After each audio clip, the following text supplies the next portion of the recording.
Go ahead, Curtis. Hey, Chris, thanks for doing this again today. Can you tell us a little bit more about, I guess I'm most curious about Karmanov or Kamanov. I'm not sure how you pronounce his last name. I mean, when did you guys first get a chance to look at this guy? And, you know, you don't see too many 7 foot defensemen playing hockey, 7 foot guys playing hockey. What did you make of him when you first got to see him? Yeah, I think it started, we obviously saw him this year in North Bay, and he only played, I think it was 20 games. We obviously heard about him before. Then we got to spend some time with him last week in Florida at the Russian camp that Agent Dan Milstein puts on. And again, I think it's you talk about his size. There's athleticism there. There's some untapped, raw project type of player, but obviously, he's not going to get any smaller, and we just like the potential that could be here. We obviously understand it's going to be a long-term project, but kid's a great kid. He wants to work. We've got a lot of positive feedback from former coaches and things like that. So we're excited to get him in here with our great development staff and see what we can do with him. What was kind of the approach coming into today? It's unusual for, you guys maybe to have only a fourth round pick to start the second day. But what was your guys' sort of approach or strategy today? Yeah, I think it's the same thing as it was in day one. We have our sheet, we have our board that we follow, and obviously a little bit more waiting around and figuring out who's going to be there. And it's a lot more guesswork at that point in terms of you just don't know. Once the second round hits, names kind of fall off quickly. So we just, again, kept the same process we did the night before. We have the guys that are crossed off that are gone. And again, we tried to just take, that next best player available for us and fill out some spots that we thought we needed to continue to add to. Can you tell us a little bit about, apologize here, just the guys you took obviously in the fourth, especially Jake here, obviously a local guy, and just sort of just got Yeah, his. obviously with Brady, the goalie before Nolan, obviously he's a big kid. He's a very athletic goalie. Again, a chance to add Ryan Miller, our goalie guy, watched him and believes in the kid and likes the upside here. So to have a chance for our goalie guys here to get a chance to work on him and again, his big six frame, good athletic goalie and has some upside. We like his path. There's no rush for him to go to junior and then go into school. So, and obviously with Jake, it's obviously being from here and local is a nice story, but we also believe in the profile of the player. He's a big kid. We like his development path. He's going to college. He's going to get better. He's going to fill out his frame. He's a good athlete. And on top of that, he's a fantastic kid. And so that all means and all comes into it. But certainly with him, it was, we wouldn't have drafted him just because he's from San Jose if we didn't think that he had some potential and had a future. And we like the upside. And again, there's no rush. He's got a great path. He's got Portland. He's got CC, Colorado College, and he's going to grow and develop from there. Did John have any idea that you were going to take his son? No, no, no. We didn't. I think you guys know me by now. We don't really tip our hands too much with what we're going to do in the draft. So I think with this one, I know, just being able to share that moment privately and do that with his own son and obviously the excitement of being here is something that I think you want to go and experience as a surprise. So I think in the end, the best thing to do was just let him hear it, on the screen and hear that he got drafted. Is the talent level in San Jose and maybe even the Bay Area as a whole getting better? I know you guys took Law back there, 2 or 3 years ago. He's a local kid too. Is it getting better in your opinion? I mean, I think it comes with you saw when Wayne Gretzky went out to LA, the influx of young talent and the influx of excitement and youth playing sports. And I think anytime you get into a great market like San Jose, and before I got here, everybody talked about the tank and how loud it is. And then when obviously when fans and kids and people come in and watch that environment and get excited, obviously with young players like Macklin obviously helps that. So I think there's hockey players everywhere. I think that's one thing that, we've known. There's a kid drafted from Idaho. There was kids drafted, all over the US. So I do think California in terms of their hockey product is just like everywhere else. It continues to get better. And just one more for me. I mean, can you talk about the job you guys, you and your staff have done just as a whole here over these last 4 years, kind of restocking the cupboards? Obviously, a lot of high-end talent has come into the organization here. What's your assessment of sort of how things have gone for you guys over, the last 3-4 years here? Yeah, I again, credit goes to Mike. It's easy for us to sit here and say we've drafted a lot of good players, but if you don't have picks and you don't have the assets to go out and get those picks, you can't make those selections. So, I'm really proud of our group. I think we talk about it all the time, not to get complacent, and again, stick to the process, do it year in and year out. And again, over these last 4 drafts and being able to try and, help, shape the future and add things in and follow Mike's direction. We're a tight group. We're a group that has no problems talking through things and making sure we come to the right conclusions. So it's been a really exciting, fun, and a lot of hard work in the last 4 years, but I think collectively as a whole entire staff and throughout management and the organization, we should be really proud. All right. Thank you. Max.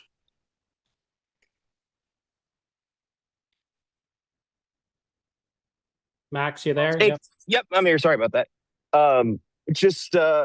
I wanted to ask a little bit more on Karmanov. Like, what did you guys see in him other than size? Like, what does he really bring that you guys eye pops maybe that stood out to you other than maybe his size? Yeah, I mean, I think the size is eye pop. I mean, when you see someone that's 7'1", 280 pounds, and be able to get on the ice and skate and has some stick skill. I think in terms of being able to process things and slow things down with his, head in his hands it's gonna take time to get more reps. The kid played 20 games in the OHL, but if you look at in terms of mobility for that size, stick length, stick reach, competitiveness, first pass type of guy, there's all those things there for him. And I think, again, it is eye popping when you see someone at that size being able to, get on the ice and manage and play and move pucks. And I think, again, it's a long-term projection, but if you look at potentially what could be there, you just never know. And I think when you get into unique athletes, I think he's a very unique athlete.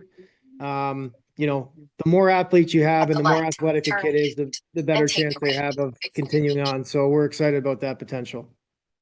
When you look at Brady, one thing he talked about with us here in Buffalo is his skating. How important is skating in a goaltender do you look at, as well as just his competitiveness to want to get better and to also have fun while doing these drills that maybe aren't the most fun?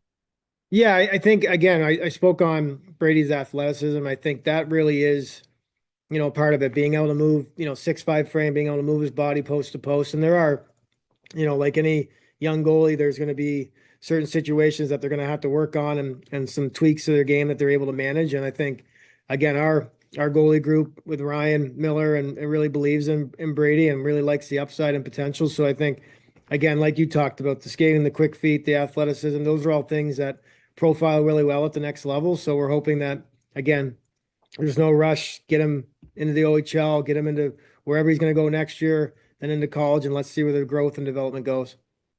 I know your focus is probably going to be on, yesterday and today, but looking back at the last few drafts, how happy are you with just the execution of each board?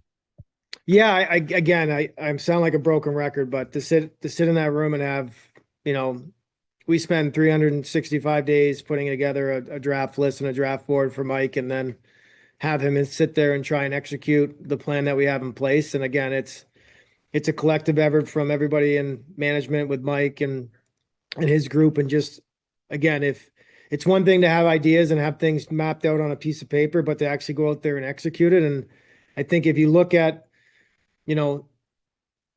as a director of scouting, where you're most proud is when scouts and other people inside that push for players. And we have scouts that go all over the world that, in Sweden, Russia, Finland, Slovakia, all through North America. And for when those guys push for players and you see those guys kind of making that next step and make that turn, it just fuels the organization. So I do very proud of where we are, but I also understand that you're only as good as your last pick. And so you need to remember that we need to continue on to try every year to add and fill these cupboards up, because when it is time to go and time to make those moves, you need to make sure you have the chips and the assets to be able to do it.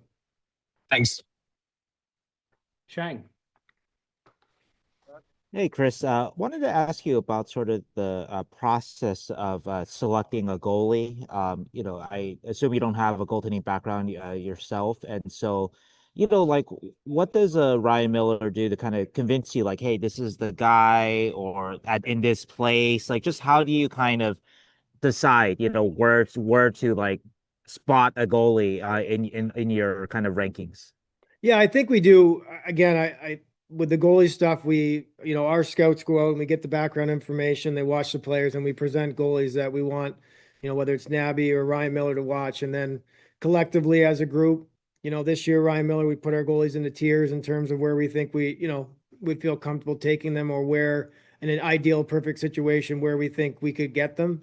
And so we take those lists and then we put our goalies in with the other, same thing. We build our list and we put them in where we feel comfortable. And again, that range of where we think they may go, or where in that time we need to get one. So again, it's no different than anything else. And I'm a big proponent on, if, goalies are the hardest in terms of there's only one or two of them that can really impact your organization at one time. So drafting them, sometimes it seems like it's a long way out or it's a ways away, but I think you always need them and you can never find good ones. So again, to get Brady where we got him, I know Ryan was really excited, and I think it's just good to be able to continue to add good athletes, good projection, and good goalies that have a chance in the future to help us out. Yeah, were you a little surprised to find him there in late in the fourth round, and you guys obviously didn't have a second, third round picks there? Yeah, I think again, we try to have guys that we're targeting and see if it will work out. And I think at any point we're, second round, especially this year, but there's lots of, what was there, 29 trades or something, and guys were trying to move in and out of picks. So I think again, we trusted our board, and, I think that it's not easy waiting. I think that was one of the longer gaps we've had without a pick since I've been here. But I also think if, again, you just need certain things to fall the way it was. And if you have enough, kind of those players in that region, and we got fortunate that Brady was still there. With Karmanov, is he going to be at development camp? Obviously, he was, gold star, so he's here. So in the U.S. Yeah, I haven't got the final on that. He is at his agency's camp where I was last week. So, I would think he's going to be here, but I don't know that 100% yet. But you'll know he is, because you won't miss him. I can tell you that. How was his English? How was communicating with them when you met with him? And I assume Nikolai was there too. I mean, I think it's okay. Nikolai was there, which is, easier for him to speak in Russian and do that. So, but I think again, we have enough people here, and I think I don't necessarily know if it's going to be fluid, but I think it's going to be dependent on, obviously, some of these kids get more comfortable inside out of a camera talking to media, but in terms of interactions and communicating and one-on-one stuff, there wasn't anything that, not an issue there. So, going back to yesterday's draft, like everybody's talking about, just, you guys have such a haul, you guys hit a home run, you got, just all kinds of superlatives for the job you guys did.